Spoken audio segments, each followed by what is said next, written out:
Muy buenos días para toda nuestra comunidad académica, estudiantes, docentes y todas las personas que se encuentran conectados a través del canal de YouTube del OIR. Bienvenidos a una nueva sesión de nuestra cátedra Orlando Fals Borda, un espacio impulsado por la Vicerrectoría de Inclusión Social y Desarrollo Regional y el Observatorio Intersistémico Regional. Mi nombre es Viviana Cardona, soy docente del SISU del CIP 2 Quebradas. Hoy nos convoca un espacio de diálogo espectacular titulado Agora, Creative Minds, Ideasthat Drive English Language Teaching. Para abordar este tema tan crucial sobre la innovación pedagógica, el bilingüismo, el liderazgo en los territorios, hoy tengo el honor de presentar a 3 invitadas y expertas excepcionales, de varios, porque son varios. En primer lugar, quiero darle la bienvenida a la docente Jessica García Cardona. Jessica es licenciada en inglés como lengua extranjera y especialista en pedagogía para el desarrollo del aprendizaje autónomo. Actualmente es maestrante en educación y su enfoque siempre ha estado muy ligado a cómo los estudiantes se apropian de su propio proceso de aprendizaje. Jessica, es un gusto tenerte en este espacio. Bienvenida. También nos acompaña el día de hoy Angie Natalie Marroquín Agudelo. Ella es docente de lenguas extranjeras e investigadora en formación vinculada al programa Liley de la UNAD. Angie es licenciada en idiomas modernos y magíster en docencia de idiomas por la Universidad Pedagógica Tecnológica de Colombia. Además, cuenta con una destacada trayectoria de más de 10 años en experiencia docente en educación básica, media y superior, un camino que ha sabido combinar con procesos de formación en comunicación bilingüe y liderazgo organizacional. Profesora Angie, un gusto tenerla con nosotros hoy. Muchas gracias, buenos días, es un gusto también.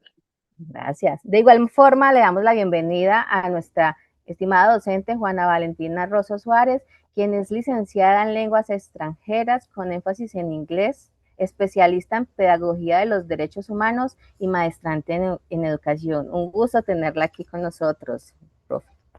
Hello everyone, welcome. Thank you. A todos nuestros asistentes desde las diferentes regiones y zonas de nuestra universidad y país, les recordamos que este es un espacio interactivo. La caja de comentarios y el chat en vivo de nuestro YouTube están completamente abiertos para que dejen sus preguntas, reflexiones y saludos. Estaremos leyéndoles a lo largo de esta transmisión, ¿listo? Y al final pues le daremos respuestas a esas preguntas o daremos a conocer esos comentarios. Sin más preámbulos, les doy la palabra a nuestras invitadas para iniciar este Ágora, que es un espacio por y para ustedes. Bienvenidos. Okay, thank you so much, Viviana. So, hi everyone, and welcome to this event that is the Agora. The name of this event is Creative Minds, Ideas that Drive English Language Teaching. It is a pleasure to share this academic space with all of you today. We are very excited to explore innovative ideas, creative projects, and meaningful teaching experiences developed by our students.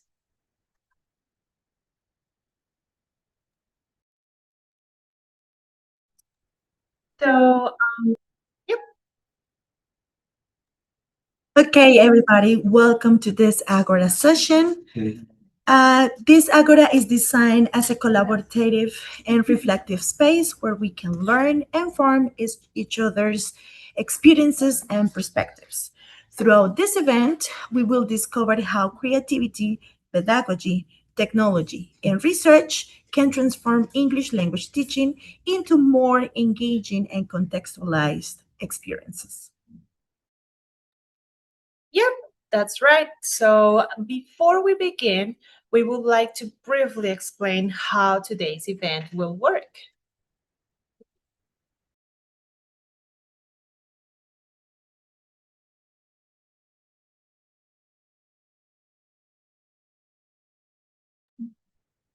So, in this case, during this session, selected students from different courses will present their projects, teaching experiences, and educational proposals.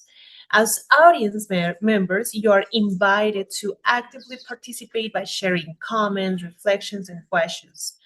At different moments, we will also introduce some guiding questions to encourage discussion and critical reflection about the presentations.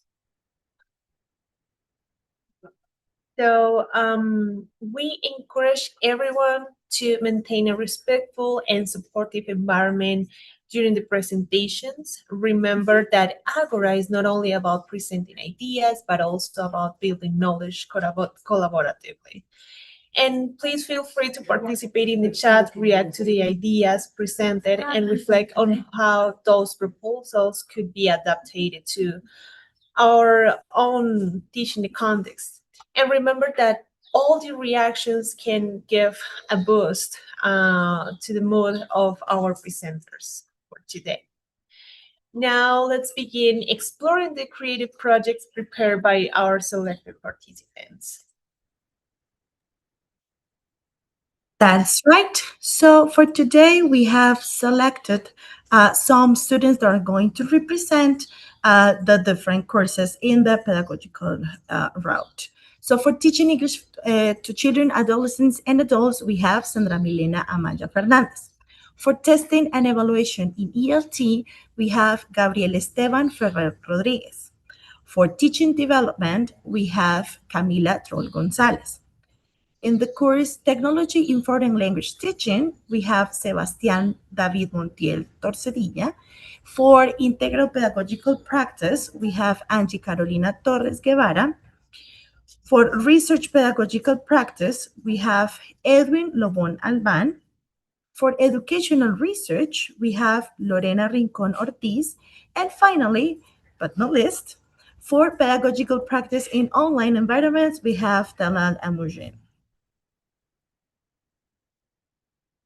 So welcome on board and let's start. So we're going to start with the student Sandra Milena Amaya in the course Teaching English to Children, Adolescents, and Adults.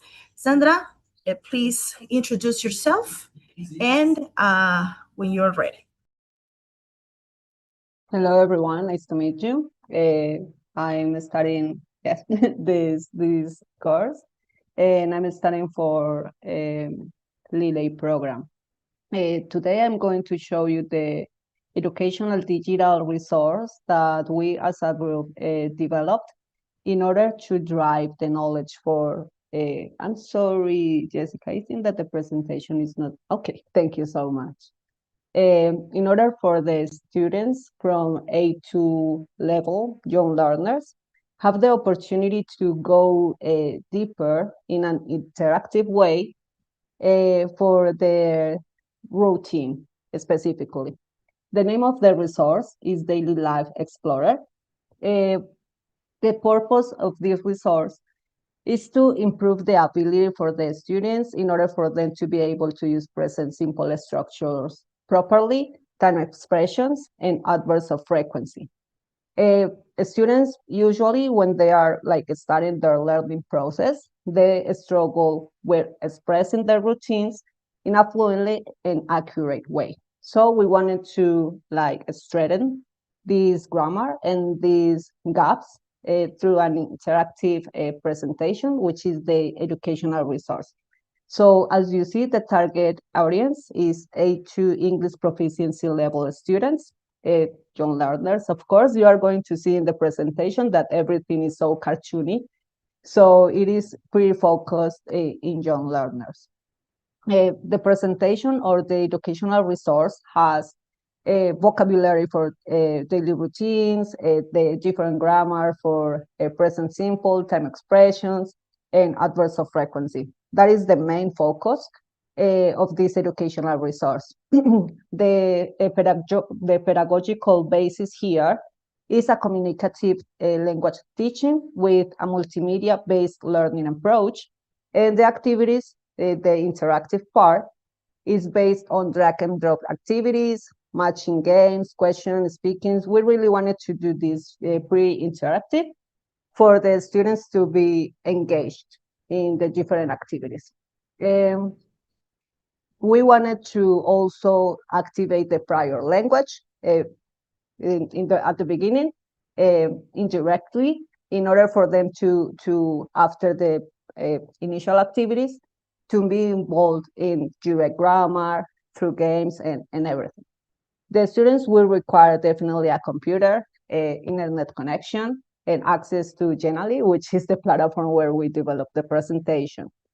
Here, the teacher is going to be a facilitator, guiding the process, and he is going to encourage participation from the students for them to be engaged. The activity is expected to last 60 minutes, and it can be implemented both in classroom and virtually. So, Jessica, I'm going to show you the presentation, the educational resource. So, Jessica, if you please, you can access the educational resource for you to see. Okay, thank you so much. So this is the educational resource itself. It is pretty interactive. It has buttons, it has sound. I don't know if you are like able to listen, but by the time that they are like going further in the resource, they're going to find the activities, the students. You can see that it is pretty cartoony, that it is a pretty basic like English for A2 young learners. We can continue, please. Here, they are going like, they have like this prior knowledge assessment, let's say, for them to enter the information and for them to have like an indirect learning of the topic. We can go to the next slide, please. Thank you. Here we added some audio, and all of the images matches like with the concept. So if they click, I don't think that you are going to listen to the audio, but if they click there, Wake up. they are going. I wake Okay, up at yes. 7 a.m. Awesome.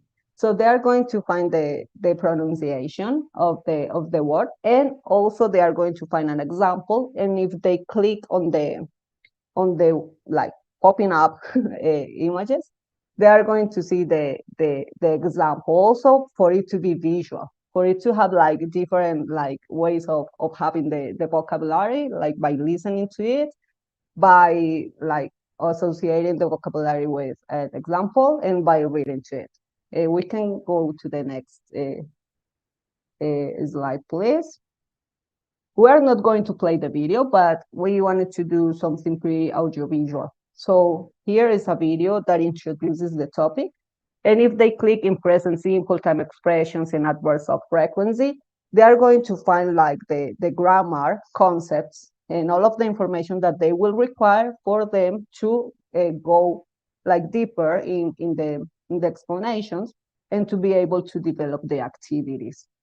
If you like to, you can click on, for example, present simple, and they're going to find like all of the information there for them to have like all of these foundations. We can go to the next. If you like to, we can do it a little bit quicker in order for me to not like take that long. This is a drop and drag activity, as we said. For example, if we drag go to bed to the first, it is going to go back. But if we drag wake up to the first number, they are going to, and they listen like correct or something like that, and they're like in a mission. So that's the idea, that Alex is a person that is a little bit confused. So the students are going to help Alex like to find out the best way to organize themselves. So that way, like a little bit like playful, they are going to be like more like into the topic. We can continue, Jessica, please. Those are matching activities. No, like pretty simple. They match with the action. So we can move to the other. We have like different activities like that. So if you like to, we can go ahead with the next ones. If they click, for example, in one of the correct, for example, here, take a shower, the one in the middle, could you please click on it?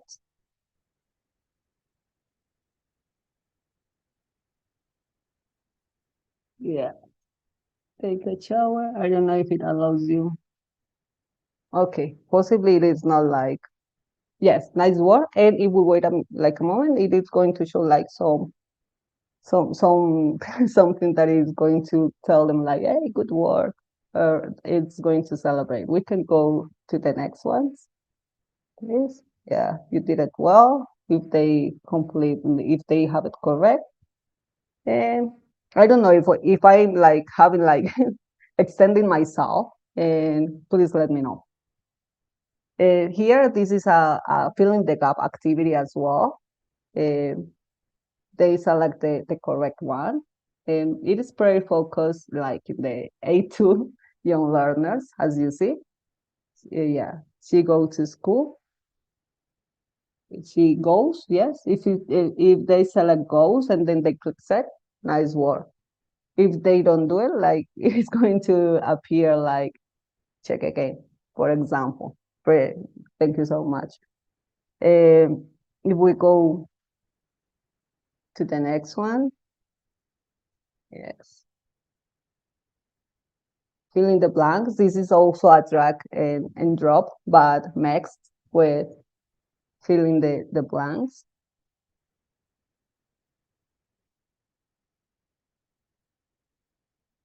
Yeah. They listen to an audio and then they choose the option. This is a listening activity. We try to focus in listening, in speaking, and writing, and listening, speaking, writing, and reading. In order for us to have all of the different skills collected in this activity, we can continue, please, because we are not going to do the different exercises. I wish we had time. Yeah, for example, this is a speaking activity. They are going to have like the prompt, and then they are going to speak with their classmates and tell their own routine. I'm afraid that throughout all of this presentation, they've had like all the enough foundations for them to develop this kind of tasks or of activities. The idea is to be increasing like a little bit the level for it to be like a little bit of scaffolding as well. We can continue, please. Yeah. Here, this is like the final activity. As you see, we're combining everything. Like, so adverbs of frequency, present simple, and grammar structures, and they're going to have like a requirement for them to test if they get to the expected goal. And the next one, please. No, great job, correct answer. Continue. And here, they are going to assess. This is a self-assessment, so they are going to assess their own knowledge, like by answering if they use present simple correctly, if they use the 5 adverbs, if they included time expressions and so. And then this is the final, because we wanted to do it also reflective for the students to be empowered about their own knowledge. And I'm afraid that this is the next one is the last one. Yeah, you're now a daily life explorer. As I said, we wanted to do like a kind of mission. So they're like graduated after completing this presentation. So that's it. That's what we did as a group for the course. And thank you so much for paying attention to it. I hope you liked it. Thank you so much, Sandra. This is a great resource. So before I keep giving the feedback about this great presentation, I would like to share with you guys 3 questions that we will love to have your answers in the chat. So the first one is, what did you find useful or interesting in this proposal, resource, experience? So in this case, it's a resource. So what did you find useful or interesting? So we want to know your comments in the chat. The second one is, how could this work create an impact in your own teaching practice context. So let's imagine that we are teaching to teenagers or even to kids. We can use this resource. What is the impact that this will have in your teaching context? And then we have the other question, which is, what would you improve, adapt, or add to this idea? So remember that all the time when we are trying to give feedback, we are trying to build. So if we are able to adapt, improve what we are seeing today, that means that we're going to have a very rich bank of ideas, of resources that you can take for you in your practice. Okay, so please give me your answers in the chat. Leave your comment. And regarding this resource, I find it very useful. Thank you so much, Sandra. I like the way everything has a path. Please remember that it's so important to think from the student's mind. So sometimes we want them to learn something and we just throw concepts, we just throw material or even just vocabulary, and we are hoping them to just get it right away, but we need to have a path of learning. So they need to start by exploring, they need to go to the phase of getting to know the concept and finally making a practice. So that is so important. Thank you, because I saw this in this resource. Okay, so we will be reading some of your comments later, and for now I think that we can go with the next participant for today. So he will be Gabriel Esteban Ferrer Rodriguez from Testing and Evaluation in ELT. Okay, so welcome to this space, Gabriel. The floor is yours.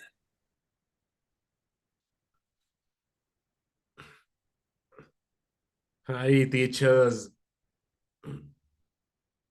and classmates.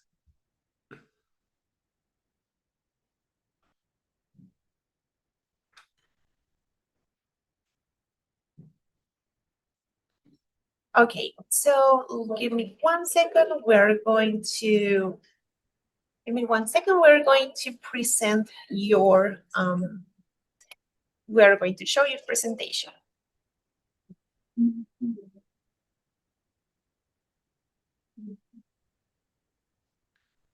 It's not Jessica, the one who will share my presentation.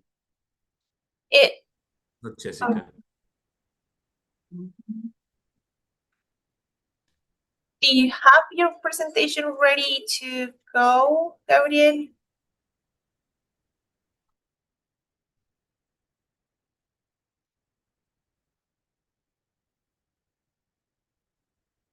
Okay, so hold on 1 minute. No worries. Are you there, Jessica? Yes, I'm here. Just give me 1 second, because I have a technical issue here. And if we want to, we can continue with Camila Troll, that I have her presentation ready, and then we can adjust what is happening with your presentation, okay? So if Camila is ready, we can So Jessica, you don't have continue my with her first. presentation.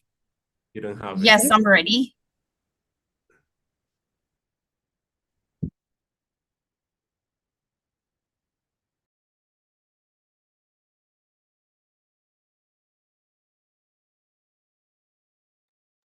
Okay, Camila, Okay. go ahead.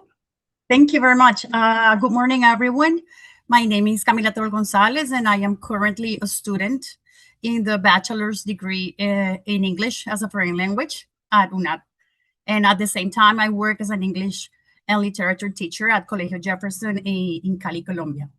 So today I would like to share one of the most meaningful educational experiences I have had, both as a teacher and as a teacher in training. This year, I had the opportunity to accompany 22 students to New York City to participate in the National High School Model United Nations. This experience showed me how language learning becomes much more meaningful when students use English in authentic, real-world contexts. Next slide, please, Jessica. So a little bit of context on what is Model United Nations. So it is an academic simulation of the United Nations where students they represent countries and debate global issues such as climate change, human rights, and international security, for example. Students research, negotiate, debate, and propose solutions while developing critical thinking, leadership, public speaking, and diplomacy skills. One important connection with our teacher development course this semester is experiential learning, because students learn actively through participation and communication instead of passive instruction. You can go to the next slide, please. So at Colegio Jefferson, obviously, this process didn't begin in New York. It began long before. Our students participate in local conferences in Cali, and we also created our own conference called Jeff Moon. This means that they've been preparing for years, let's say. The preparation is interdisciplinary because both the English and social studies departments work together to train students in debate, research, negotiation, and also public speaking. From an English teaching perspective, this is extremely valuable because the students use English authentically and they see that they use it with a purpose. Next, please. Thank you. So participating in this conference was unforgettable for students and teachers as well. The students interacted with delegates from many countries and participated in debates inspired by real UN procedures. For many students, this was their first experience communicating academically, let's say, in English with people from around the world. For many of them, this was also the first time they went outside of Colombia, that they traveled abroad. So this experience helps students understand that English is not only a school subject, but it is a bridge that connects them with global opportunities and also international communication. Because as I told you, they were sharing with kids from all the world. You can go to the next slide, please. Okay. For me as an English teacher, this was probably the most valuable aspect of the experience, and is the connection to English teaching. Students were not memorizing grammar or completing isolated exercises. Instead, they were debating, negotiating, defending ideas, and collaborating internationally, let's say. This reflects communicative language teaching because students they use language for authentic communication. Through the conference, students developed speaking fluency, listening comprehension, and of course, academic vocabulary and writing also, and confidence. Next slide. Perfect. One of the most important outcomes was the development of intercultural competence. Students interacted with people from different cultures and perspectives, which helped them develop, let's say, empathy, open-mindedness, and global awareness. I also observed significant personal growth in the kids. Many students became more confident, independent, and willing to express their ideas publicly. This experience reminded me that education is not only academic, but it's also personal and social. It's a social tool. What did I learn? As a teacher, this experience confirmed that learning becomes meaningful when students experience the knowledge in authentic contexts. I also reflected on how language teaching should go beyond the textbooks and create opportunities for communication, collaboration, and real interaction. This NSH Moon showed me that when students are given authentic opportunities, they can grow both academically, socially, well, and personal. You can go to the, well, in conclusion, I believe that Model United Nations is much more than extracurricular activity, and it combines language learning, leadership, critical thinking, intercultural competence, and global citizenship into a single and authentic experience. And most importantly, students do not only learn English, they learn to use their voice. Thank you very much. Awesome. Thank you so much, Camila. That was a great presentation. And also, again, we have the 3 questions for you guys. So please remember the first one. I think that you are going to memorize this question after the event. So the first one is, what did you find useful or interesting in this proposal? And also, I love this topic of global citizenship. And then we have the second question, which is, how could this work or experience create an impact in your own teaching practice context?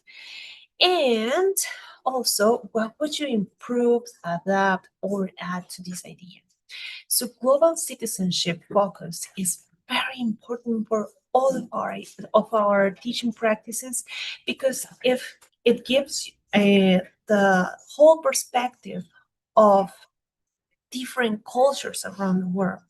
So when we use this type of concepts in the classroom, that means that I'm able to build a bridge for my students to try to see what's happening around the world, what are the issues that other cultures and communities have, and that way I can develop what Camila mentioned, this empathy with the others, this way to see from the other's perspective, and trying to remember that it's not only about concepts. Remember that all the practice that we do as teachers is not only about the concept, it's beyond that. We need to teach how to build the being, okay? So remember, you can take this example to answer these questions through the chat. We're going to take into account those participations, and now we can move on. So we have Gabriel with us. We have his presentation finally. Gabriel, welcome to the space again. And the floor is yours. So now we are going to start with this presentation, and the name is, can you give us the name of your presentation, Gabriel? Yeah. ¿A las 10 o a las ya? Es la de Teaching in ELT, es ese, Teaching Evaluation in ELT course, es ese. Okay, great. Jessica, para que por favor me... She's going, so Jessica is going to share the screen.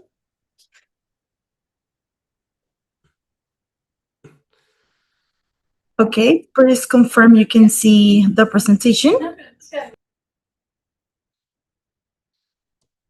God bless you, tutors and classmates. My name is Gabriel Ferrer, and together with my classmates, Kenya Bolkers, Andres, Hava, and Yaridis, we are Group 8 from the Testing and Evaluation in ELT course. We want to thank our teacher and director, Anna Suarez, and the Professional Practice Network for allowing us to share the product of our work during this semester. Today, we will present our digital educational resource created with the UNAD Labinova platform. The title of our resource is Imagining Change, Fostering Writing Through Comic Creation. Let's start.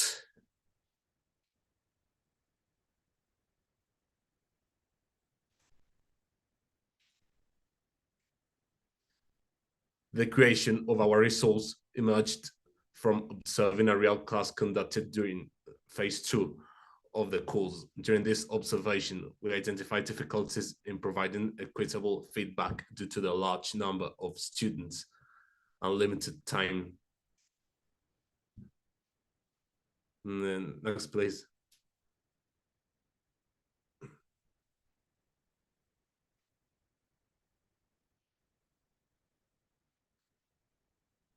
In addition, an assessment instrument designed and applied using during phase 3 revealed significant weaknesses in students' writing skills. As you can see on this slide, most students answered the writing questions with short responses, little or no reflection, isolated words, and even in the native language in Spanish. In the previous, please. This problem is concerning because writing and critical thinking are fundamental competencies in English language learning. Moreover, these are key skills assessed in standardized tests such as the pro exam, which are essential for students' academic and professional performance.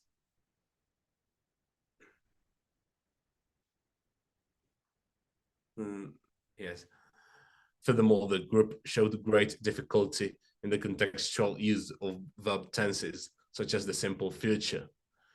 In this image, you can see that more than the fifth part of the students were unable to answer this question correctly, which required them to choose between will and going to, based on the sentence's context.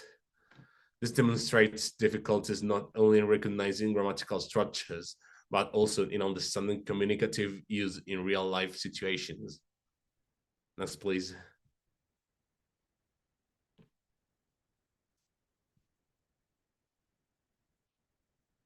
These exercises highlighted the need to design a resource that ensures equitable participation and feedback for all students, while strengthening writing skills through interactive, engaging tools such as comics that increase students' intrinsic and extrinsic motivation, enabling them to achieve meaningful and lasting learning. Next, please.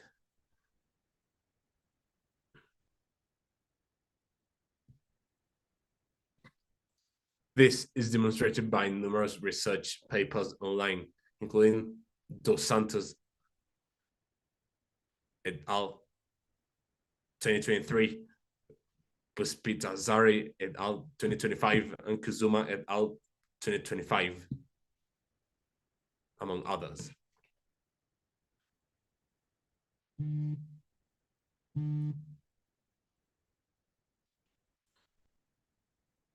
Previous, please. For this purpose, we based our resource on the following theoretical foundations. Next, please. No, the previous does, and I was talking. Yes, I was confused. For this purpose, we based our resource in the following theoretical foundations. Project-based learning. Students will create a comic as a meaningful final product. Gamification. Rewards and interactive activities increase motivation. Collaborative learning, teacher and peer feedback, strengthen learning. Formative assessment, continuous feedback improves the writing process. Communicative language teaching, students use English in meaningful contexts. ICT mediated learning, digital tools promote interactive learning.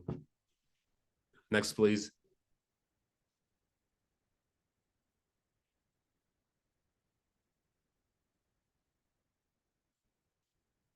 In addition, our resource integrates the 4 stages of writing: planning or pre-writing, drafting, revising, and editing.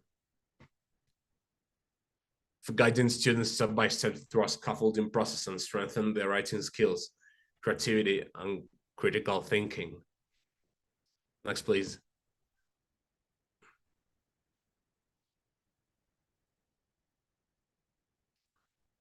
Now let's watch a short overview video of our resource.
Well, these are our bibliographical references.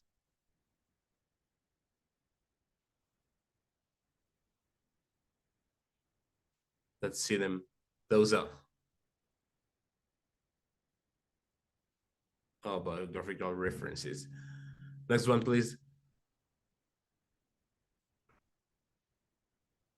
Thank you once again for allowing our participation, and we hope that our welcome final product will be useful in strengthening assessment, evaluation, feedback, and learning processes in the English language area. God bless you.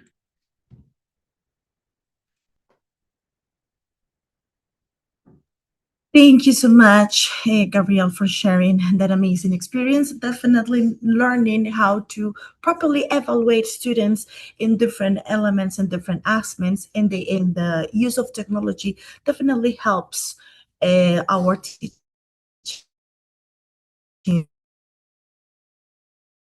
proficiency. So thank you so much. For the participants, we have a set of questions that will lead you to adapt or to learn better how to use these experiences we have learning so far in your own teaching practices. So first question is, what did you find most useful or interesting in this proposal? How could you this work or experience create an impact in your own teaching practices? Do you think this way to test and evaluate different resources and allow students to produce and evidence their improvement, can you adapt it to your own teaching scenario? Let's think on that, and please write all your comments through the chat. Finally, I will ask you guys, what would you improve, adapt, or add to this amazing idea? Remember that we are taking all your impressions and all your comments through the YouTube channel chat. And at the end of the session, we're going to share all your impressions from these experiences. And if you have a question for Gabriel, please keep it there. And then at the end, we're going to ask them the questions. All right?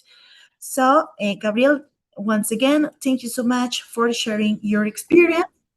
Now we're going to go with the course Idioma Pedagogical Practice with Angie Carolina Torres.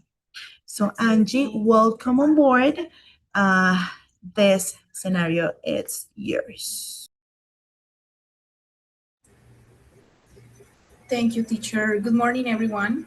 My name is Angie Carolina Torres, and today I am going to be presenting a research proposal created from the course of Integral Pedagogical Practice. So let's wait a little bit while tutor Jessica shares my presentation. All right.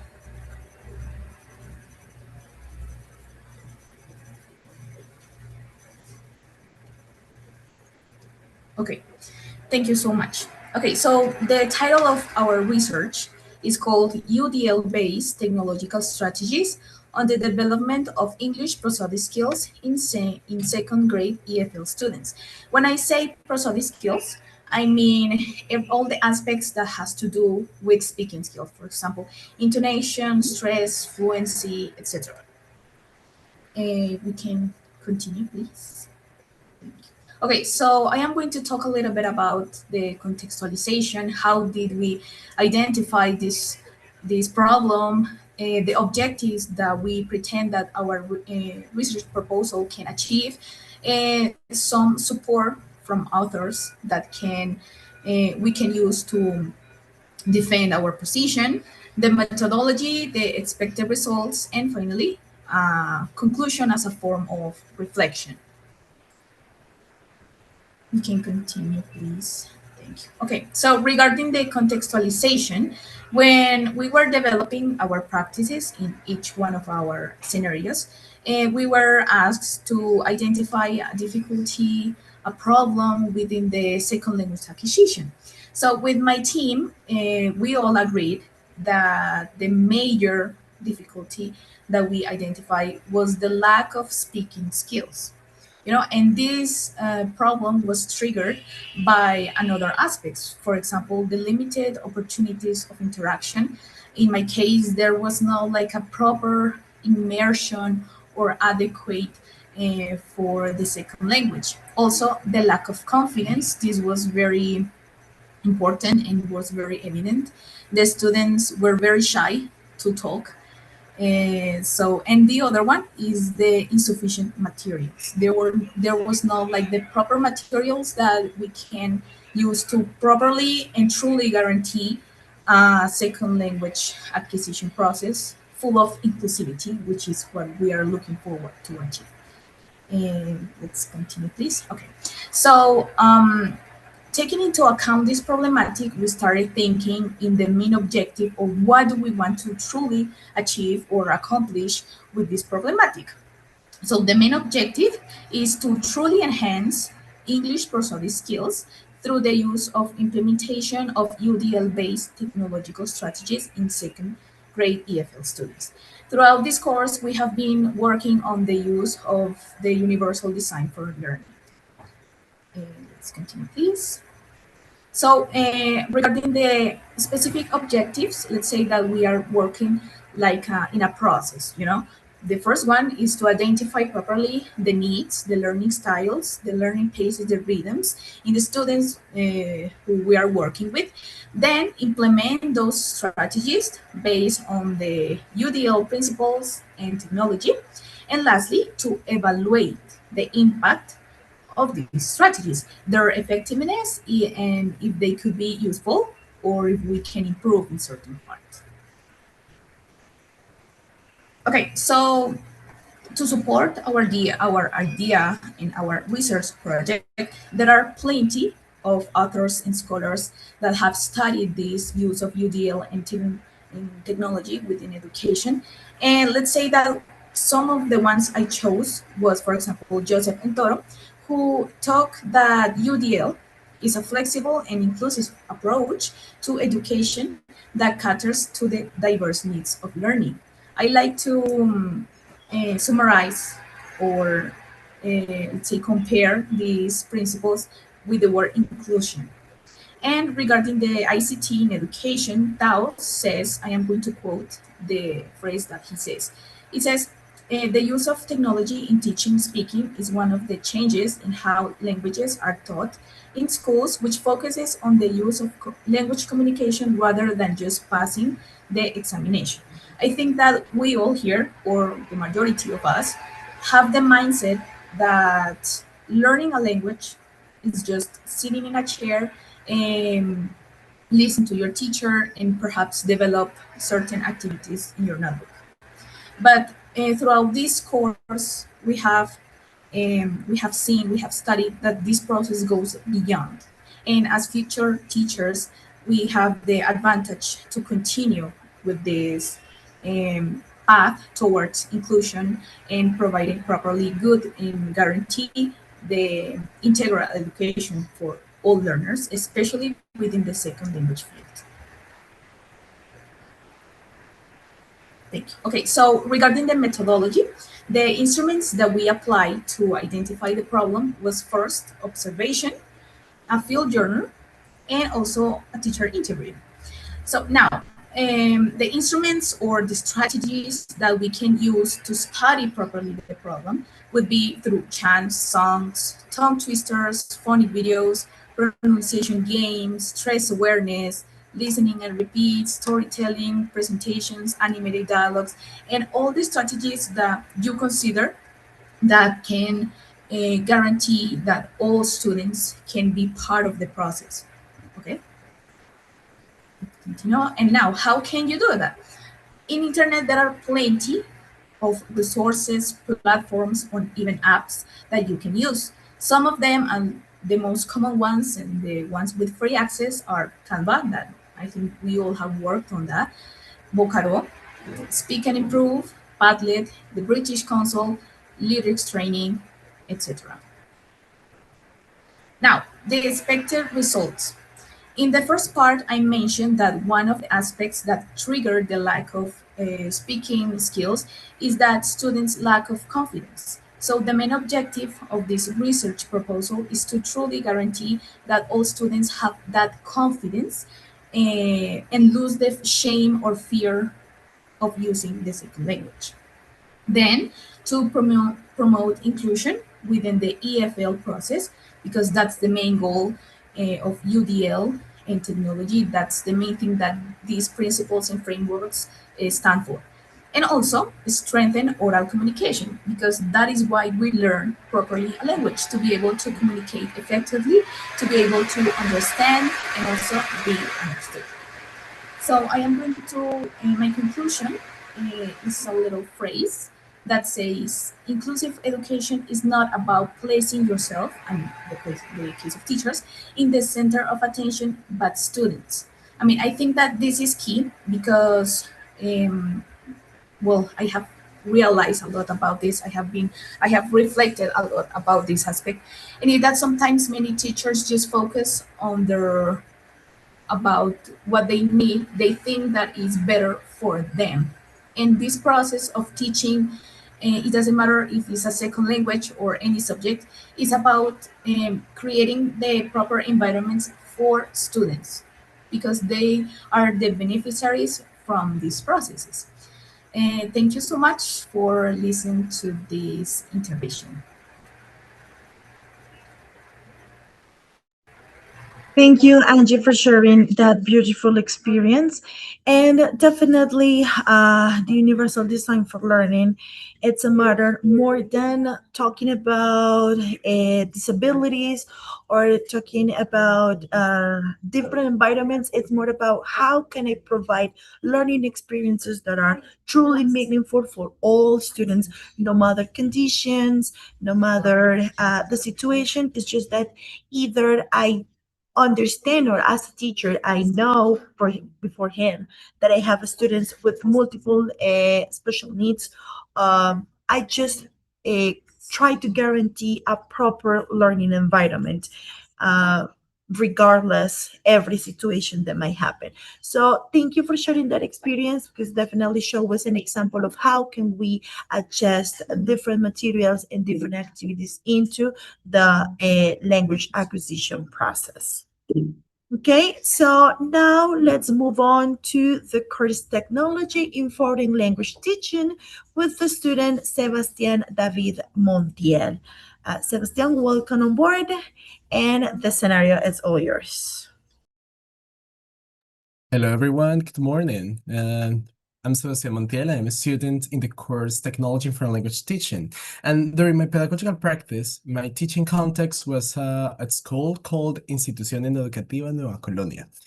This is not a traditional school. Instead, it is an ethno-educational institution where both his students and teachers, they maintain a strong connection with their Afro-Colombian roots and their ancestors also.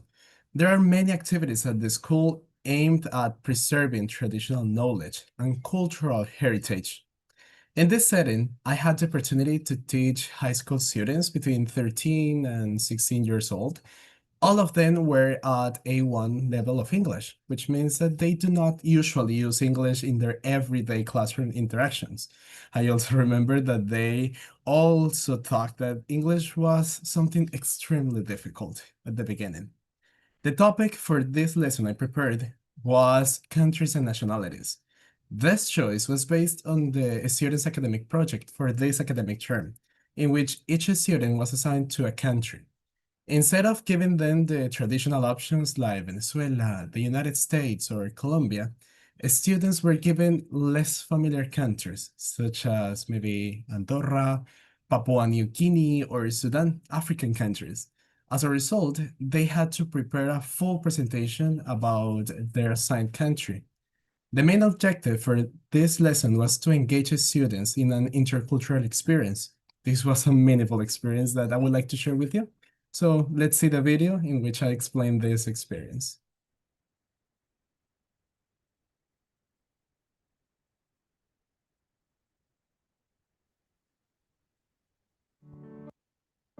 Hi there, my name is Sebastian Montiel, and today I'm going to be presenting to you a class I designed and implemented in my pedagogical practice scenario in the course Technology for Language Teaching. Today, I designed this class using a flipped classroom strategy aligned with the task-based intercultural learning approach. So the first part of the class was this pre-class component using a Padlet activity. Here, the students had to watch this video and then answer these 3 questions. After writing them down on their notebooks, they have to record an audio reading the answers and post that audio here in the Padlet. This is one example of the student's audio. Hello, my name is Nicole. Julia is from England. She is English. Keito is from Japan. He is Japanese. I am from Colombia. I am Colombian. Goodbye. The purpose of this was allowing them to take the risk of speaking English without the pressure of being listened by their classmate, because this is something that constantly affects the student participation. But after doing so in the class, I presented this Padlet to them, and they did not have any problem of being listened by their classmate, but the audio was fully recorded. So yeah, that's a good part of the class, and that was the pre-class component. Now, for the in-class component, I started the class with a survey activity. The students used this survey based on the countries that they had researched, because as I mentioned before, they were preparing a presentation based on a country that was assigned to each one of them. They all had a different country. So the goal for them was to ask around in the classroom for the other countries using this survey. So first, they had to fill their own info in the first row, and they asked around in the classroom to their classmates about the other countries, talking about what is your country, for example, what is the capital of your country, or what languages are spoken in your country. The first student to complete 5 surveys earned 0.5 extra points toward their final grade in this project. I really like this part of the class, listening to my students speaking in English. It was really fun, and they enjoy this activity. Following the instructions of the head teacher in the school, I designed a digital educational resource for my students, which is this one. The objective here was to show them the diversity of the African continent first. So I included here a lot of important information about the country. And then I showed to them these 3 TikToks I found on the internet. I show them these videos because I wanted them to discover the diversity of Africa. Here you can see some African choirs preparing a presentation, preparing some music. And I wanted to show them the diversity of this. And finally, I showed to them how that same group presented that song they were preparing in the city center of Cape Town in South Africa. And here is a clip when I presented this to my students in the classroom.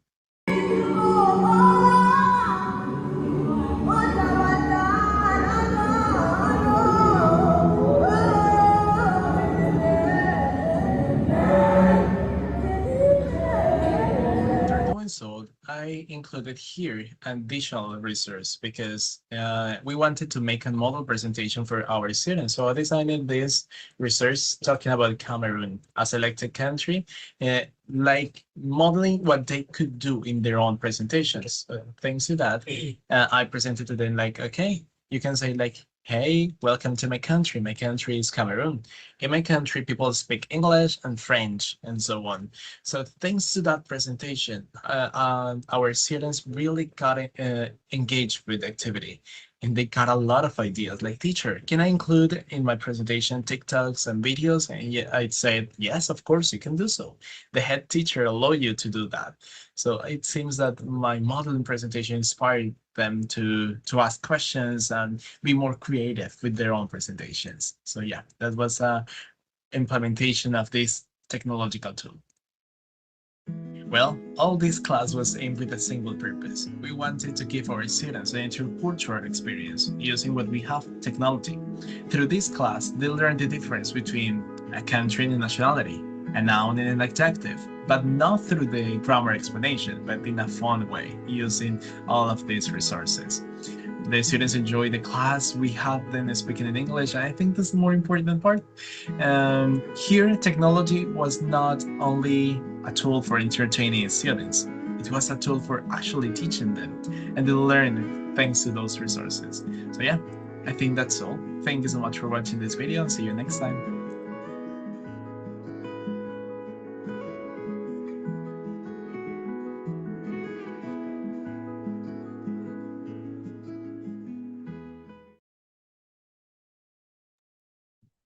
Well, it was all for my presentation. Thank you so much.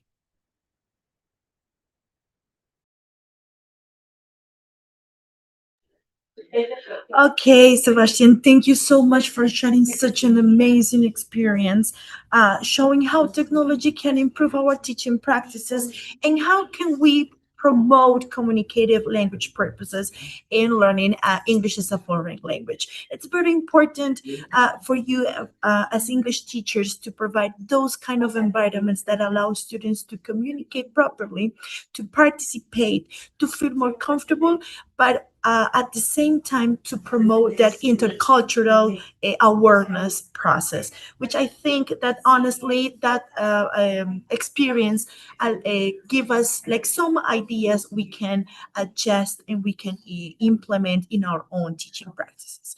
So based on that, remember our questions that all students can work on.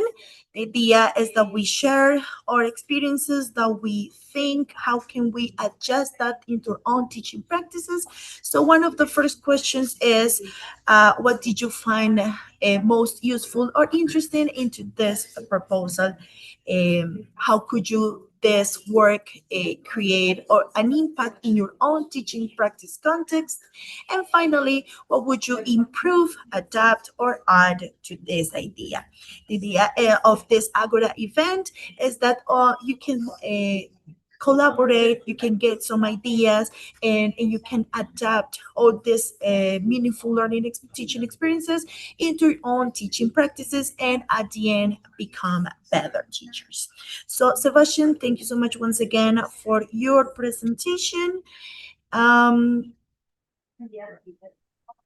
Okay, so what we want to do is a little break here. And we have a couple of your comments, guys. So I'm going to share. Here you said a couple of things based on the presentation that we have seen today. So regarding Sandra Milena's work, we have it is a very creative resource. It must be very useful in the classroom. Thank you for that comment. And also something that I would change is to focus more on communicative skills rather than grammar. I like that. Yeah, that is a focus that we are always seeking. And for Camila's work, we have this comment. I believe technology and innovation can create more inclusive, interactive, and meaningful learning experiences that prepare students for the challenges of the future. Awesome. Thank you for that.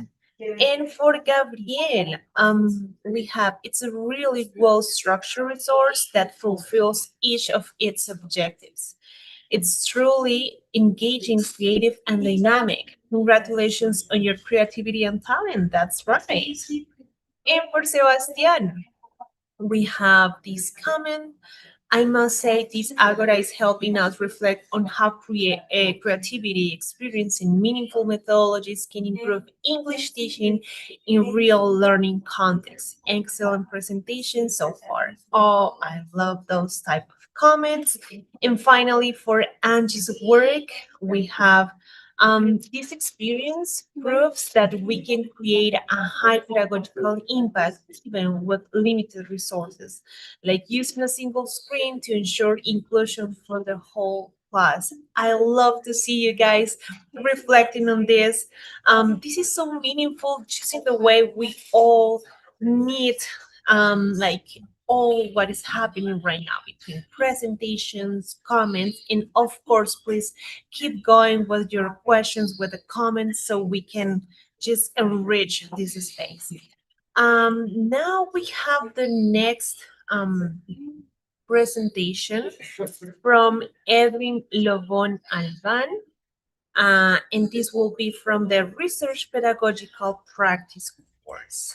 So Edwin, welcome to this space, and the floor is yours. Hello, everyone. How are you? Thank you for inviting me to this event. I want to show you the topic I'm gonna cover right now. Okay, this is my presentation. It's something simple, but I want to explain little by little about this because it's so important for you to understand it. Okay. Okay. For now, we have the topic for today is about how interactive activities can help to gain confidence and fluency in English by speaking it, right? Okay, let's go. We have population. That's the first page we have right now. The population I was covering during all these stages was about in a CNEP course that is a program that is coined in the university as well. So the population that I covered in those stages were ages from 17 to 60 years old. Commonly, we taught to beginners EFL students from A1 or A2 level, right? What is the principal purpose for this CNEP as well? The principal purpose of this CNEP is to cover and to achieve the goal to obtain a degree and bachelor as well, to have a high school degree and to have in this case, they have to gain confidence in English as well to get that skills, right? So what is the research problem here? The research problem where I can see in this speaking topic as well is that limited vocabulary. There are difficulties with the limited vocabulary in the classes. Teachers cannot don't implement as well the good interactive activities in order to gain experience by getting all this information to the memory and then go and apply this vocabulary as well in the future. Yes. Then we have the other one that is the key That is a key and principal hint to understand what is happening in the classes right now. That is fear of making mistakes. Yes? In the classroom, we are in the past years, in the previous years, we have noticed that teachers and students say, I have fear to speak English because someone else will tell me that I am silly, or what I'm talking about is self-bullshit. Yes? That's the principal fear of making mistakes, to judge or to criticize others because I am committing mistake, but well, I am speaking in English. That measurable is considered a low confident consequence, right? So can you go back a little back? Yes. And then we have few opportunities to practice. That is the other consequence. Yes, the cause for the consequence we are talking about. The few opportunities is, for example, the teacher doesn't let a student to participate with different activities, to put one each in order and to mix them. Yes. Other thing is traditional method focused on grammar, limited real communication, right? We normally say that traditional methods are okay, it's good, but if you implement in a bad way, you implement these traditional methods every single day with the same topic, with the same activities, a student will get bored, you know? And that's we as new teachers at the modern era, we have to implement what we have in hands, that is technological tools like Kahoot or maybe Educaplay or Borda, or the different tools that are located in the web page as well. So can you go ahead, please? Okay, this is the research question that I have brought to you. How do interactive classroom activities influence the development of speaking skill, participation, and confidence in beginner EFL students within a communicative learning environment? That is the question that I have done in order to find out the important things that we have to know in order to go ahead with this research. Okay, the interactive classroom activities, that's the key that we have to take into account. What happens if we don't implement interactive classroom activities in the classroom, for instance? Yes? What will happen is the student get bored, get anxiety, get frustrated because you are being implemented all the time traditional method. For example, I have bring here a paper. Look, this is a paper. I don't know if you can see that paper right now, but if you put in practice this, just mix the papers with the gamifications and you mix them. You don't have to repeat them. You have to mix them little by little and to gradually increase the level of difficulty. That will effectively show a good motivation in the students because they know the level they are. If they are in a low level, you have to implement gradually the level of difficulties. And you have to mix the paper sheet with the technology, right? You can go ahead with this, the next page, please. Okay, I cannot see the raise one, the objective specific, okay. Objective of the research project. The general objective is to determine the effectiveness of interactive classroom activities in improving speaking skills in beginner EFL students, right? Okay, the specific number one is to identify students' difficulties in speaking English. The specific objective number two is interactive speaking. To implement interactive activities, I as told you before, to promote oral participation. And the number three is analyze students' improvement and perception after activities. Yes, that's the three objectives that I give you in order to conscious that, to internalize that, and to get knowledge about that. Okay, can you go ahead, please? Okay, how I can do this research? How can I go ahead with this research in order to find out the things that we have to know about the solution for this research? Okay, we have the methodological proposal is the data collection, that is the first place, is field diaries.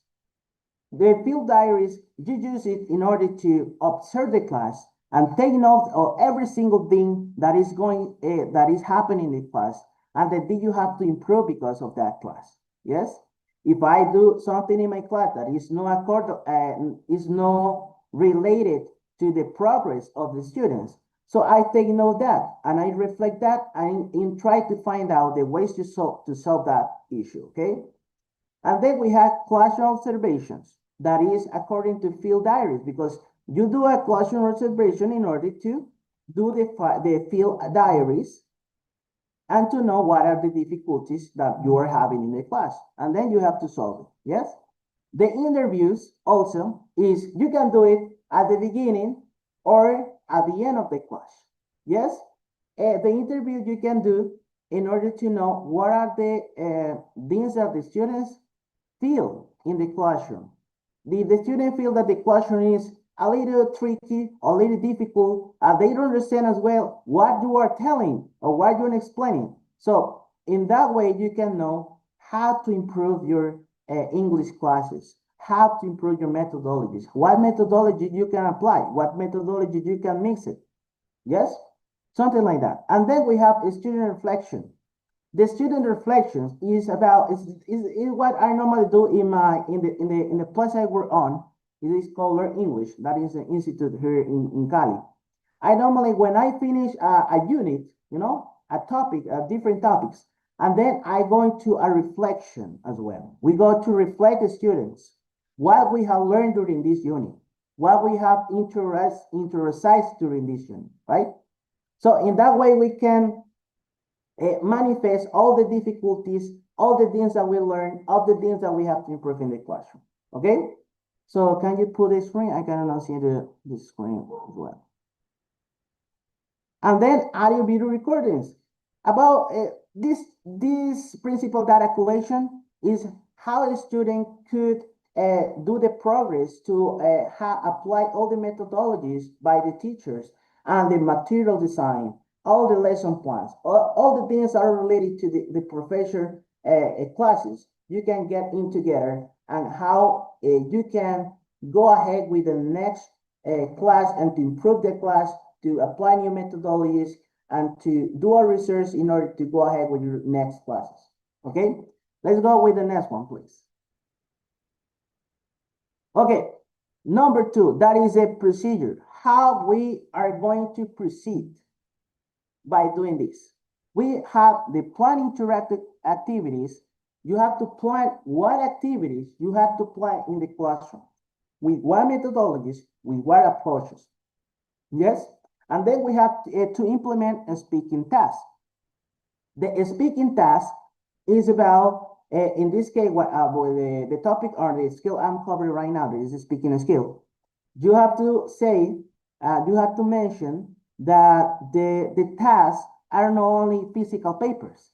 You can implement tools, interactive tools from the internet, like Word or like the tool that my partner told you that is, I don't remember there was something that you write on and you talk about, and you can upload a video and doing your reflection as well. Okay. And then we have observed participation.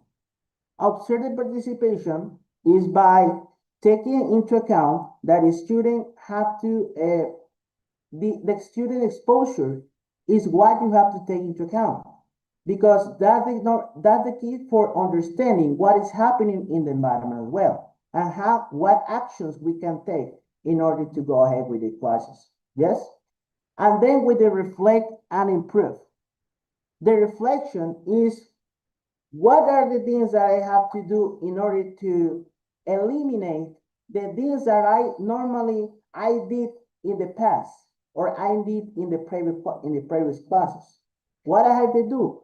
I have to implement other strategies according to the personal student, because there are different personalities in the classroom, different cultures as well. What I could be manage that in a good way. How could I implement strategies based on the requirements of every single student? and the personalities and the way of learning. Yes? Okay, can you go ahead, please? Okay, number 3. This research is according to the qualitative research that I apply. This is not quantitative. I'm not going to numbers because numbers I think are okay, but we are just qualitative research. Okay. Research results.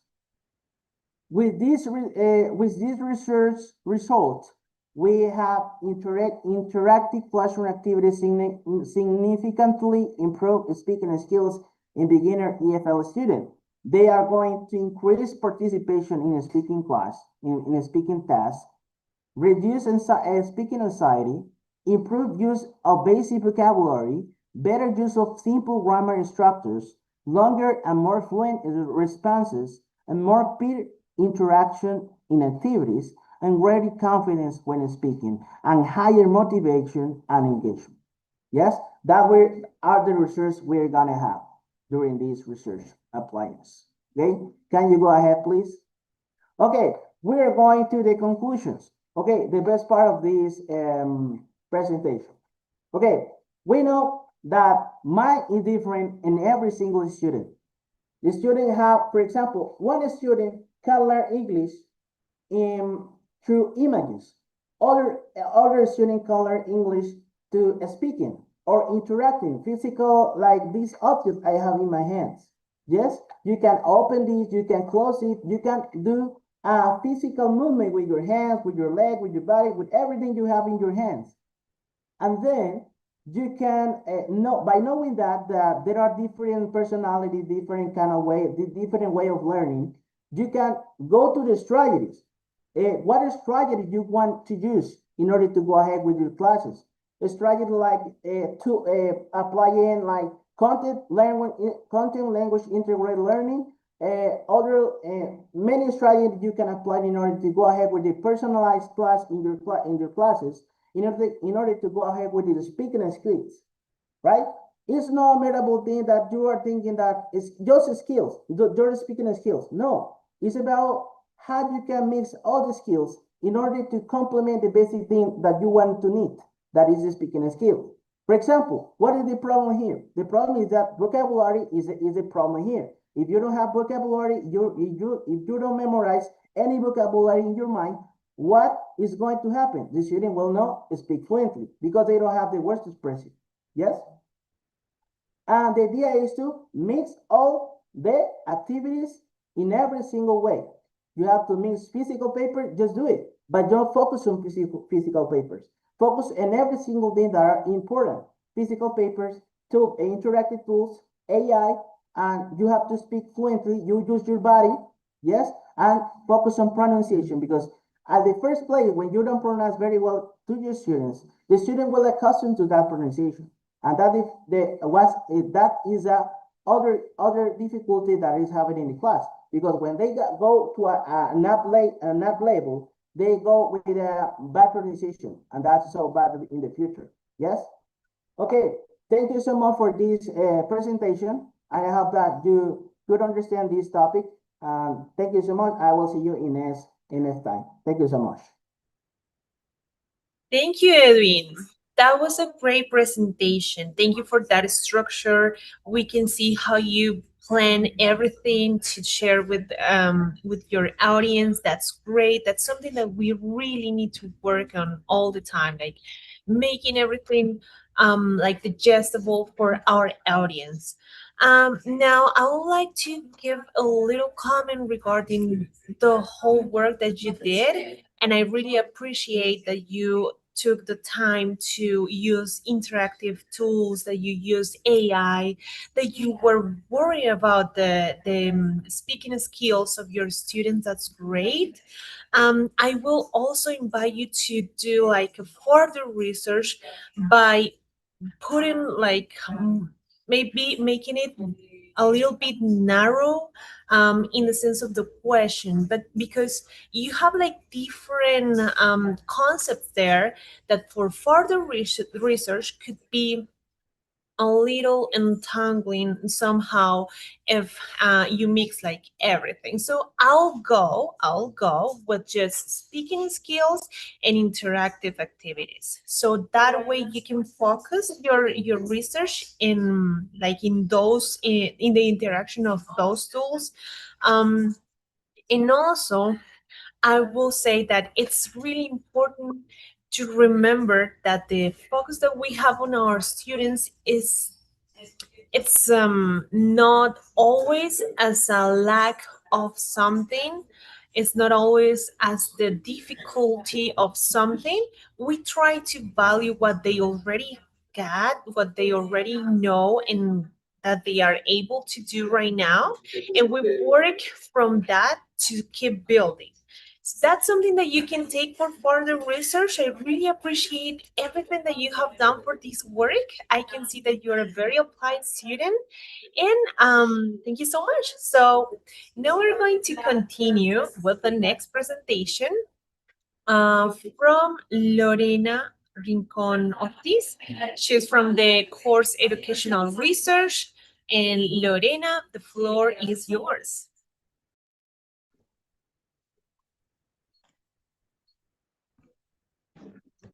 Good morning, everyone. Can you hear me well?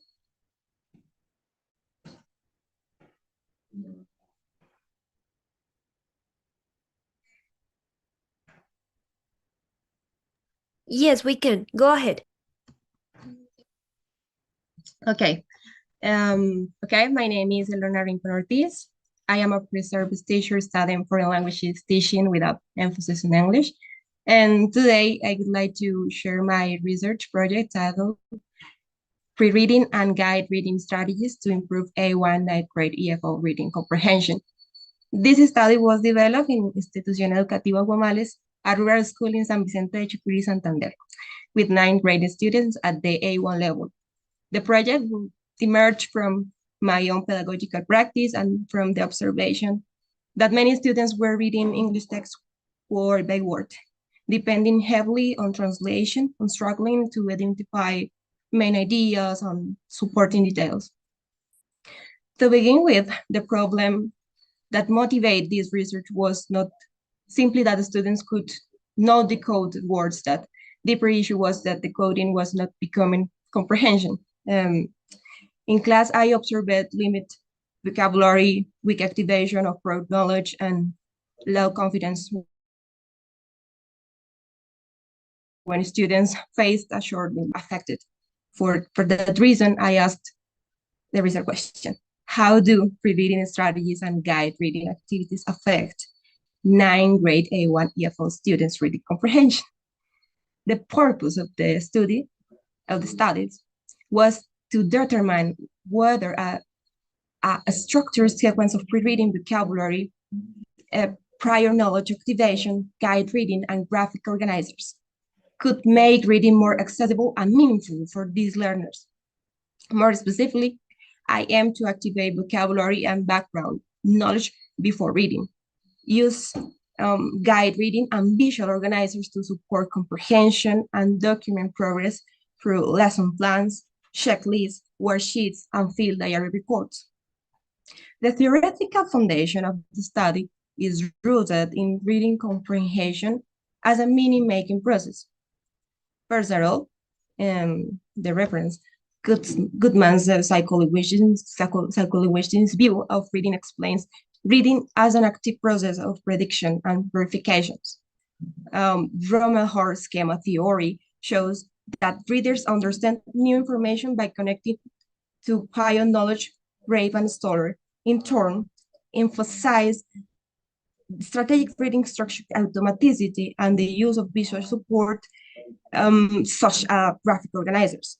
Together, this perspective justifies a scaffold approach in which learners preview knowledge, activate context, read with support, and turn, record, understand visually.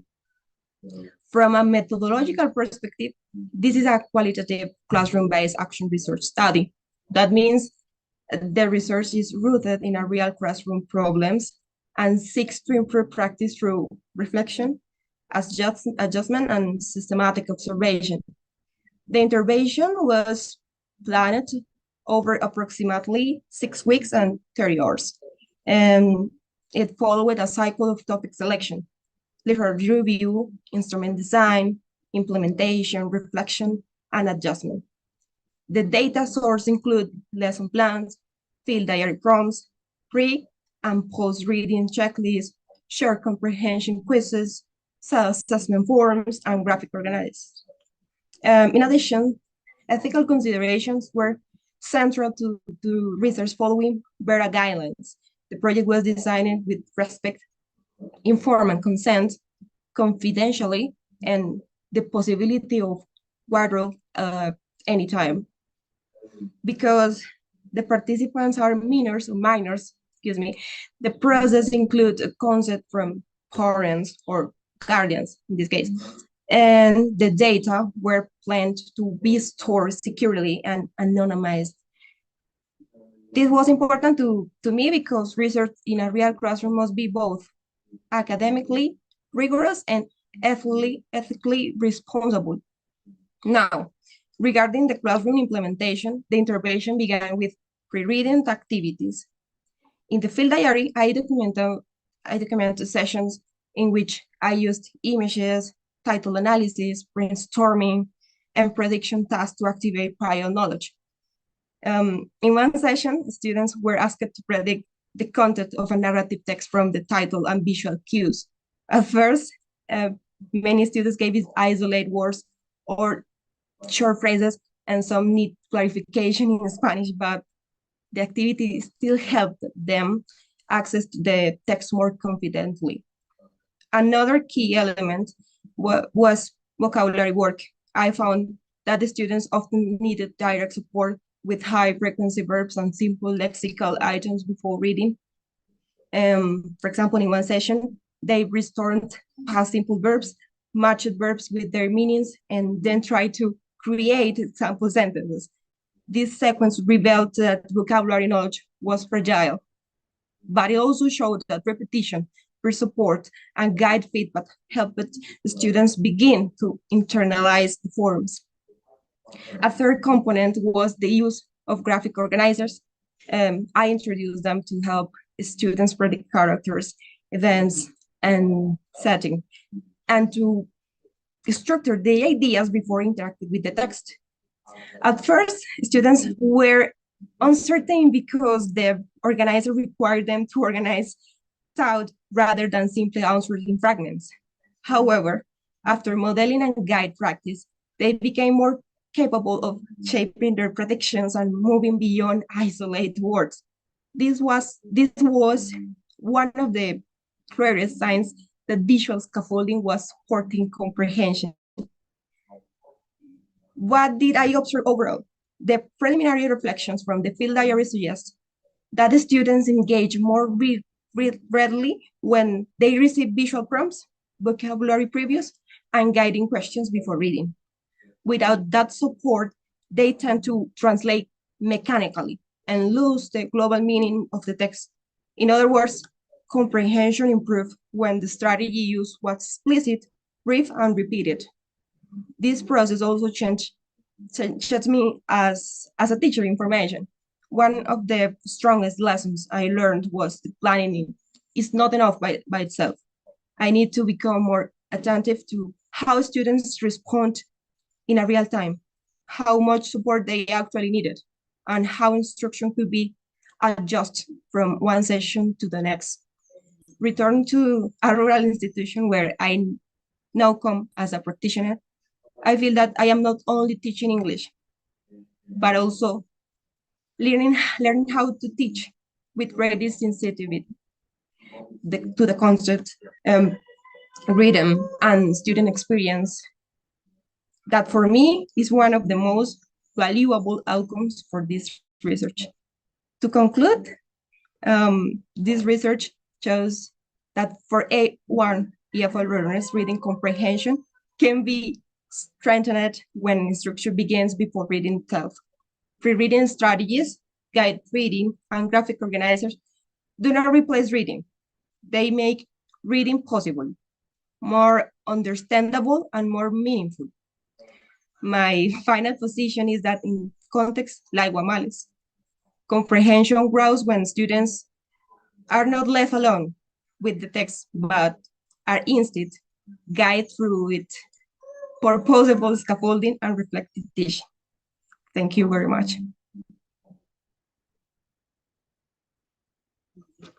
Okay, thank you, Lorena, for that intervention. Thank you for showing us the work that you have done. And I really like that you worked on this topic of reading.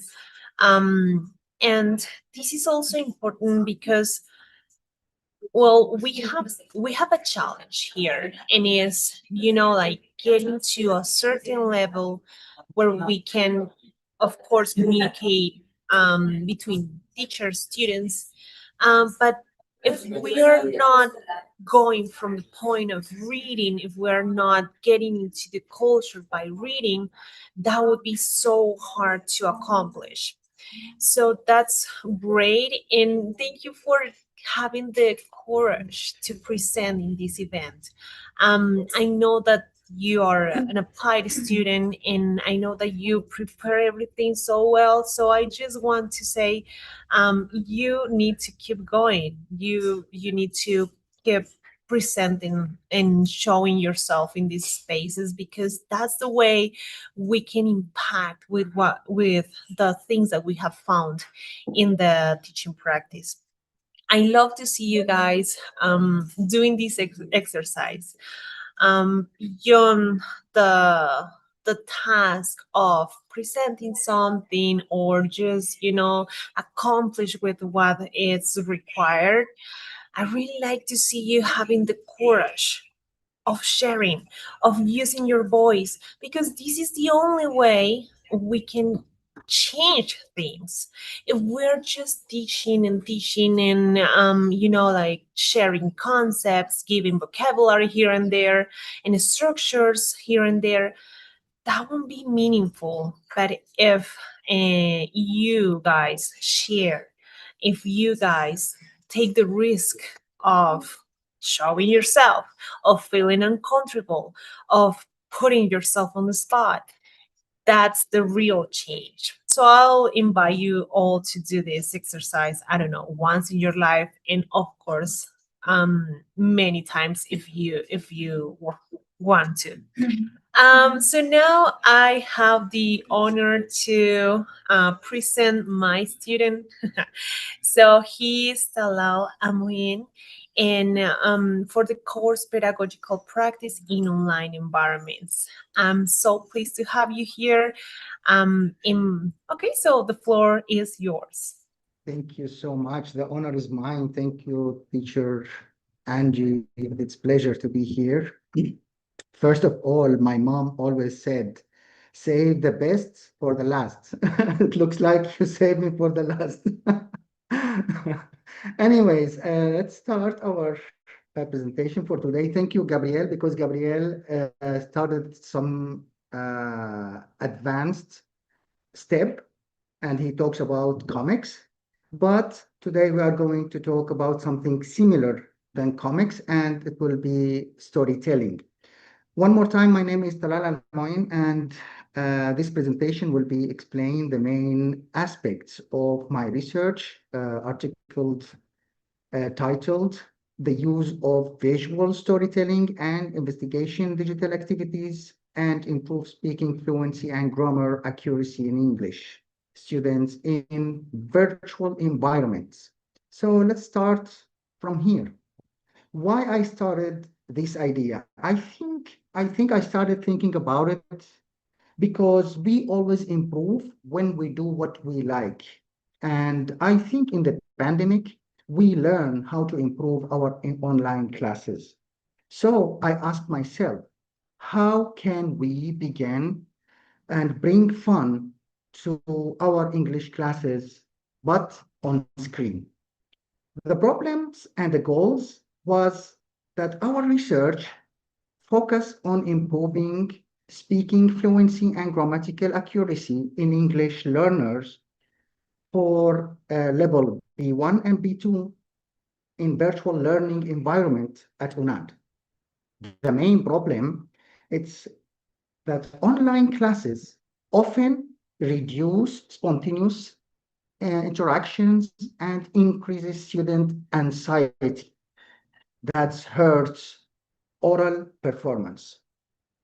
To fix this, we use virtual storytelling strategies like digital comics, like our friend Gabriel, animated videos, and role play as well. So we also use interactive tools like Flip, game boarding, and breakout rooms. These activities help students practice grammar structures such as conditionals, reported speech, and past models in a more engaging and meaningful way. Now, our analysis is supported by key studies. For example, I use Hickley and I use Jung. Hickley in 2015 said that online speaking tasks must be structured and scaffolding, while Jung said in 2021, he explains that visual and multimodal input improve comprehensions and reduce cognitive load. Other researchers shows that collaborative engaging activities boost motivating and participation. So yes, visual storytelling and interactive tools are theoretically sound good. So how we did it? In fact, we used mixed methodology in virtual learning context. Participants were English level 4 students at UNAD, B1 and B2 level.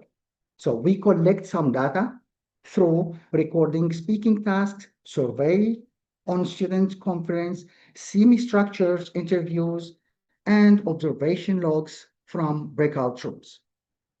The intervention include 8 online sessions over 4 weeks, each session followed by some structures.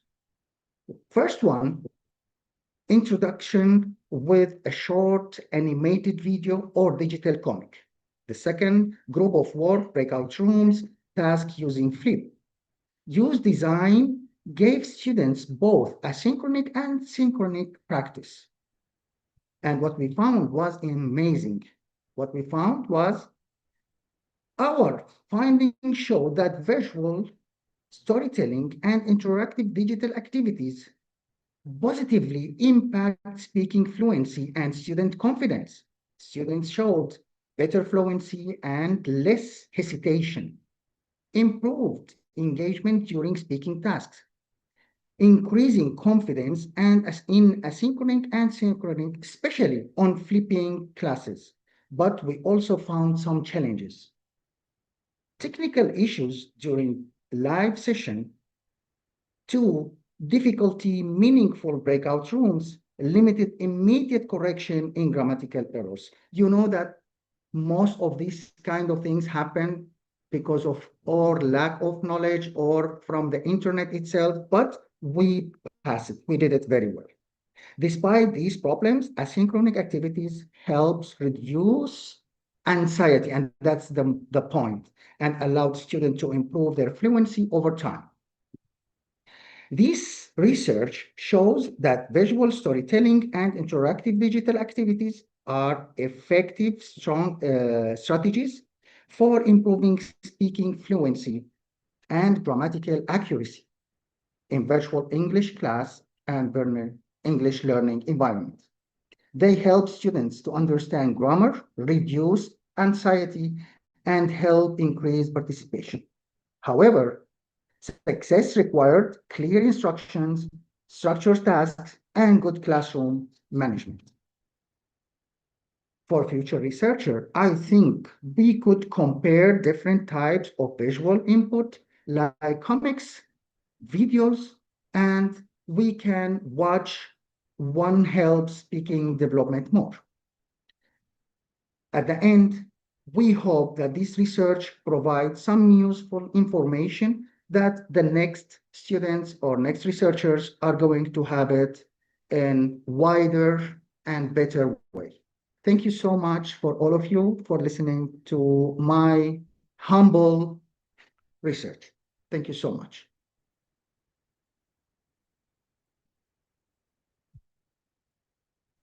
Hey, thank you, Talal, for sharing. Thank you, Talal, for sharing that amazing experience. It's such a nice experience to see you here again, Yes, presenting. teacher. So Presenting. you remembered me. Yes, I do. I definitely do.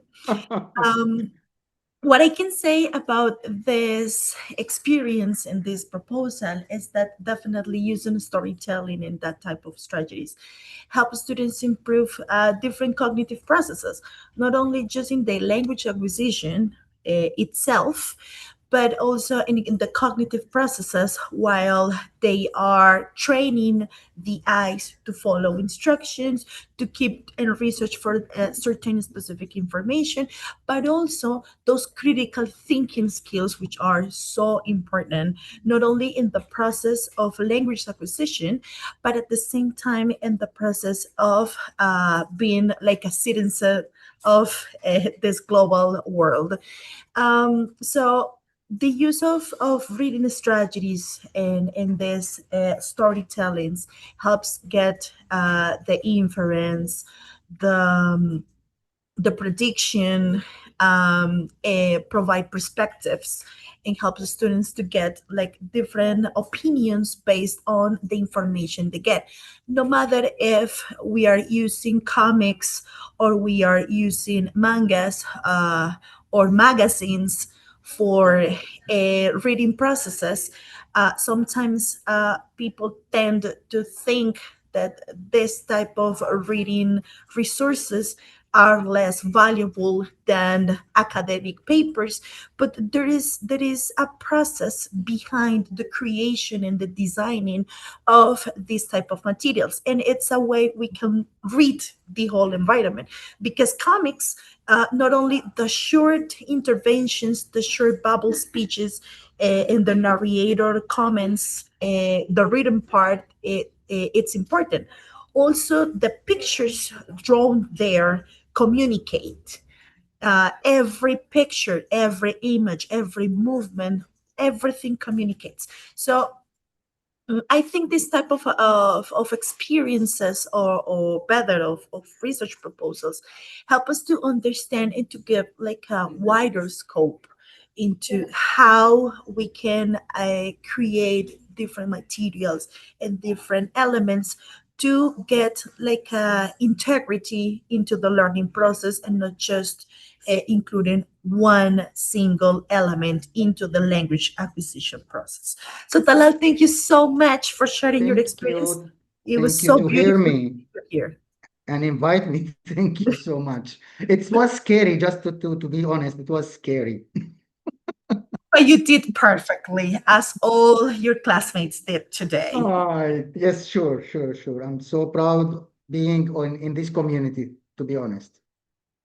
Thank you so much. And we are so proud to have you as our student here.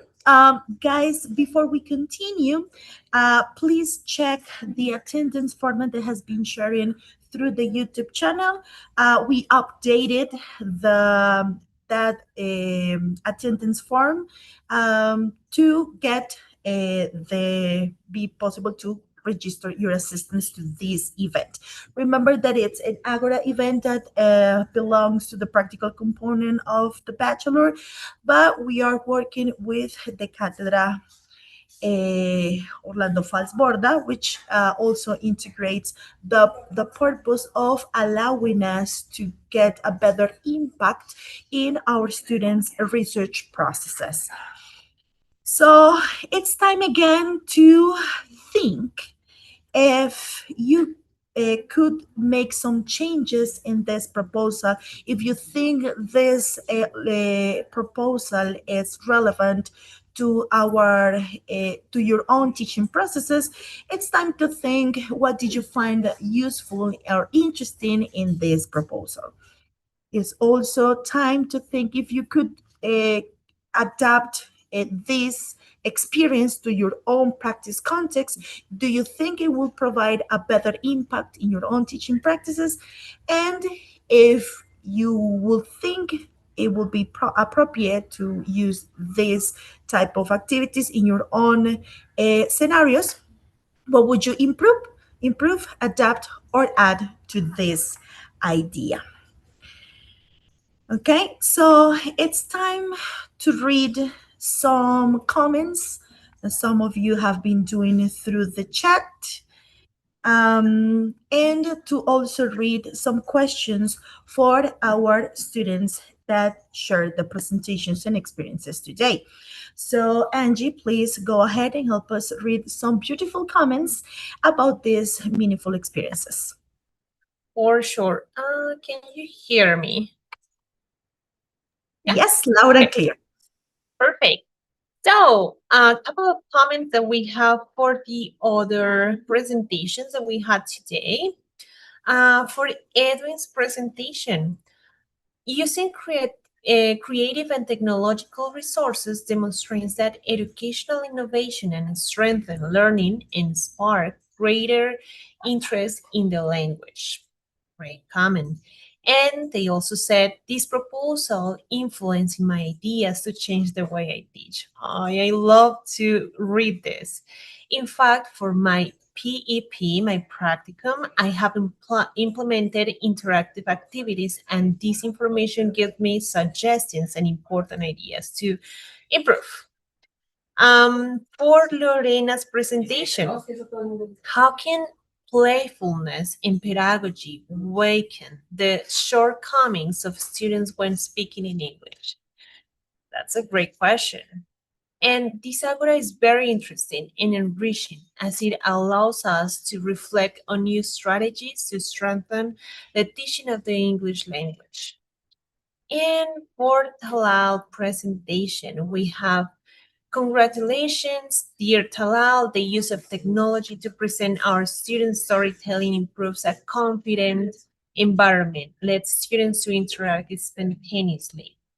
And another comment for this work is these proposals have been very interesting and innovative as they encourage reflection on the importance of transforming teaching through creative resources and strategies that promote active learning.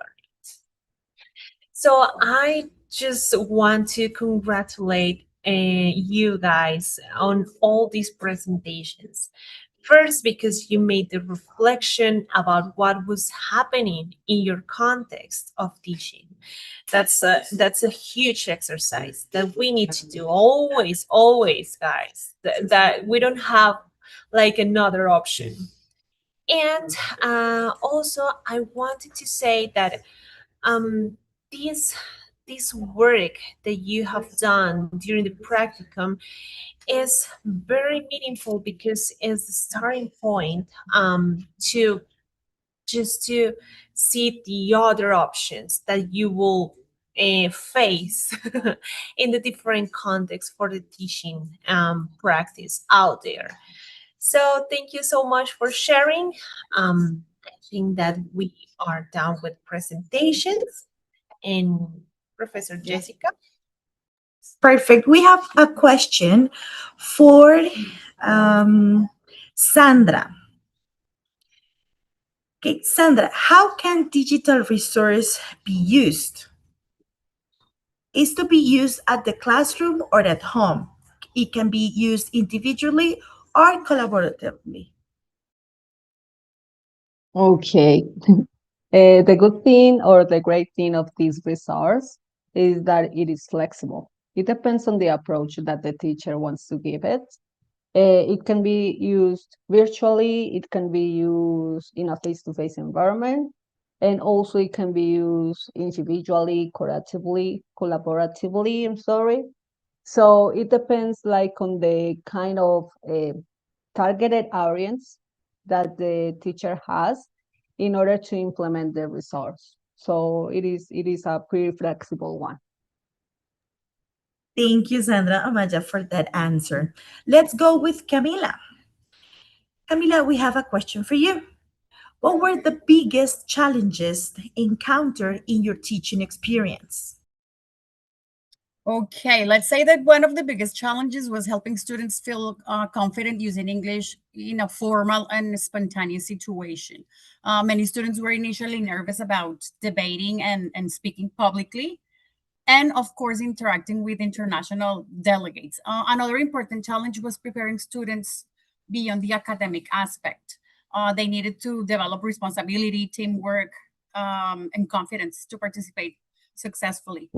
And at the same time, coordinating the preparation process. It required constant guidance and collaboration between let's say, the two different areas that were working together. Perfect. Thank you so much for that answer, Camila. Let's go with Gabriel Esteban. We have a question for you. What is the most significant impact of integrating comics in your lessons? Well, as I mentioned in my presentation, I believe that the most significant aspect of integrating comics is the motivation that they generate in students. Comics make the learning process more engaging, creative, and interactive.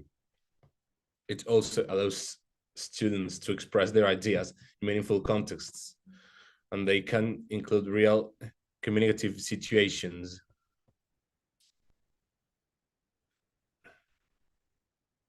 In the comic scripts, which helps them practice English in a truly meaningful way. Additionally, regarding writing skills, with the comic creation process, students can go through different stages such as planning, drafting, revising, and editing, while creating their stories. This helps them improve not only their creativity, but also their writing accuracy and organization skills. All right. Thank you so much, Gabriel, for that wonderful answer. Let's move on with Sebastian David Montiel. We have a question for you. From your experience, what was the most important recommendation for using the flipped classroom strategy? I think the best recommendation is adaptability. There is something that I didn't mention it, but when you are working with students in the rural area, you cannot demand from them for having all the technological tools you would like them to have. For example, in my case, even though I was working with the students of 10th grade, not all of them had a cell phone in the classroom. For that reason, what I did was printed a QR code for them. And then they took that QR code and worked in the public library with the resource, and some of them with their phones of their parents. So when you want to use flipped classroom, you cannot think your students as a standard population. They all have diversity, they all have different conditions, and you must adapt your tools for them to be able to actually participate with that tool. Amazing. Thank you so much for that resourceful experience. Let's go with Angie Carolina. We have a question for you. What would be the best way to reach these communities in context of inequality so they can receive this kind of quality of education? Okay, so I think that this question has several aspects to grasp. First, I would say that we need the teacher upgrade, because perhaps many teachers today doesn't know about perhaps UDL principles, and it's important that they can receive the enough knowledge about this to be able to provide a good education and a quality education as well. In the case, for example, if we talk about UDL and technology, let's say that these two things are different, that mixed together can develop great things. But it doesn't mean that because I don't have technology in the classroom, then I cannot use UDL. No. It's a different process. And UDL has several principles that are principles of multiple means of engagement, participation, and expression that teachers can use to guide quality education, as the teacher Jessica has mentioned. It doesn't matter who you are, it doesn't matter, I mean, the main goal of this framework is to be able to guarantee that every student, every student can have access to education.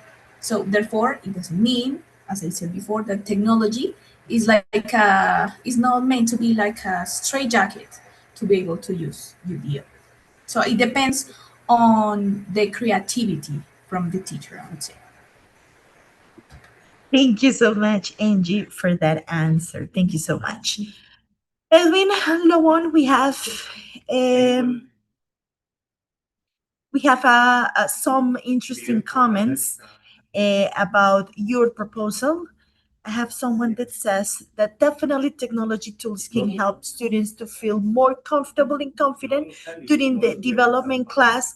And the technology can help students express easier. I have also someone that says that this proposal influence in their ideas to change the way they teach. In fact, for their practical component, they have implemented interactive activities, and this information give them some ideas and some suggestions and important elements they can take into their own teaching practices. So thank you for that comments. So we have two more questions, one for Lorena and one for Talal. Lorena Rincon, how can playfulness and pedagogy waken the shortcomings of students when speaking English? Well, I believe playfulness and pedagogy can reduce many of the difficulties students experience when speaking English, because playful activities create a less threatening learning environment. In many cases, students are afraid of making mistakes, so they avoid participating orally. However, when teachers incorporate games, collaborative dynamics, role plays, or interactive tasks with clear pedagogical purposes, students tend to feel more confident and motivated to communicate. From a pedagogical perspective, playfulness is not simply entertainment. It is a strategy that promotes meaningful interaction, lowers anxiety, and increases participation.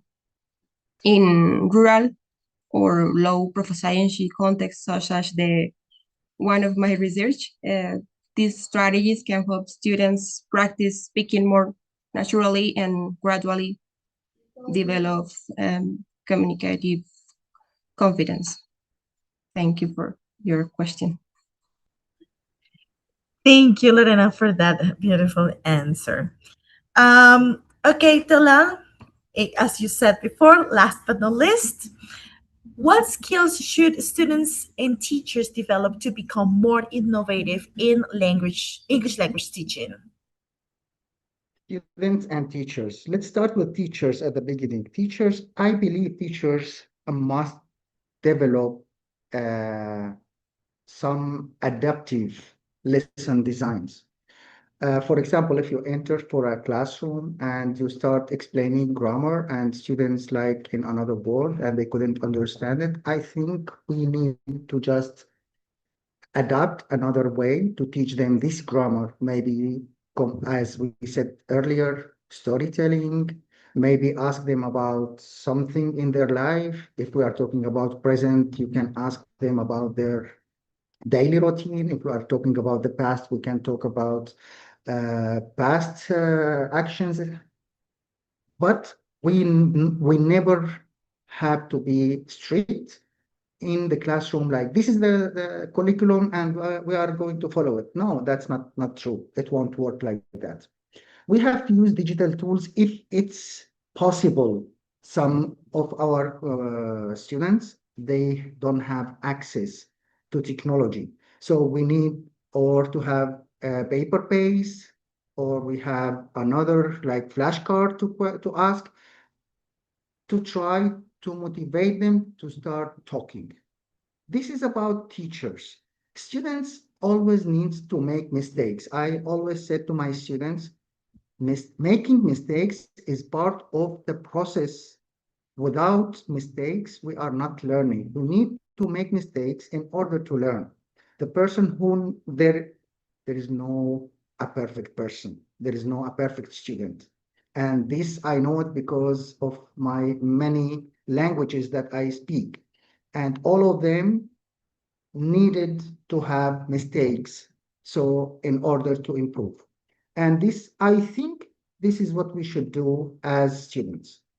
I hope that I answered the question correctly. Yes, you definitely did. Okay, guys, thank you so much for answering your classmates' questions. This also helps us to interact among each other and get like a better perspective on your own teaching experiences and research proposals. So remember, guys, that we have two assistant formats to be filled out. And so before we end, we have a final reflection on this amazing experience that we have lived today. So remember that today's proposal showed us that creativity, innovation, and digital resources can transform English language teaching into a more interactive, meaningful, and engaging experience. Through these projects, all you students demonstrated not only technological skills, but also the ability to design learning experiences that connect to real-world educational contexts. So each of these ideas that you shared today reminds us that teaching is constantly evolving through collaboration, reflection, and creativity. So we are going to share the second assistance format. So please scan this QR code, not before to thanking you for assisting to this space that we have prepared for you to show that it is possible to transform the teaching experiences, to explain that it is also possible to get a better environment in our classroom, and that is also possible to feel the teaching and education itself.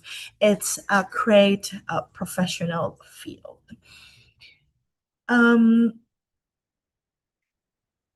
I have also need to remind you that, again, we have two different assistance format.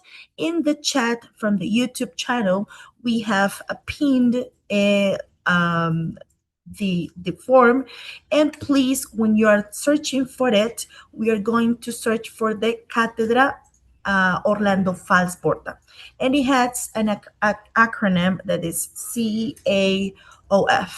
So please search for it and fill out both assistance formats in order to get the evidence of the participation in this amazing Agora session.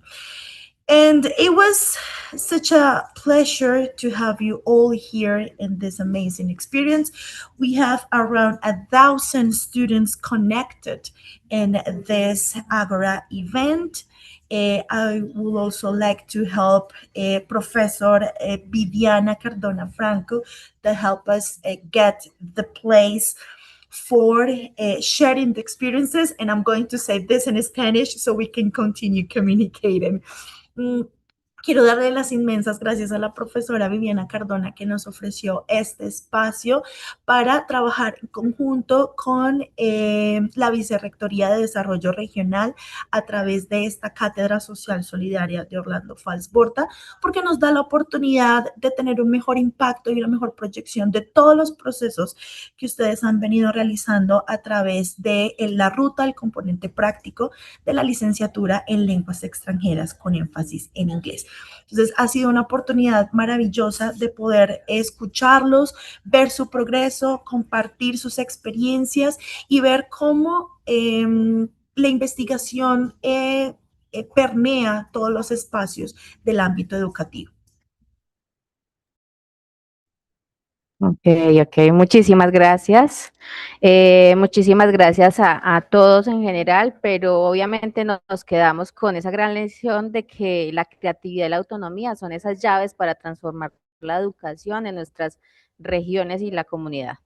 Muchísimas gracias a la profesora Angie, a la profesora Juana, a Jessica y a todos estos maravillosos estudiantes por compartir con nosotros todos sus conocimientos, sus experiencias y esas valiosas reflexiones sobre la innovación en la enseñanza de la lengua inglés y el aprendizaje autónomo. Ha sido para nosotros un honor tenerlas hoy a todos ustedes en este Ágora de Mentes Creativas.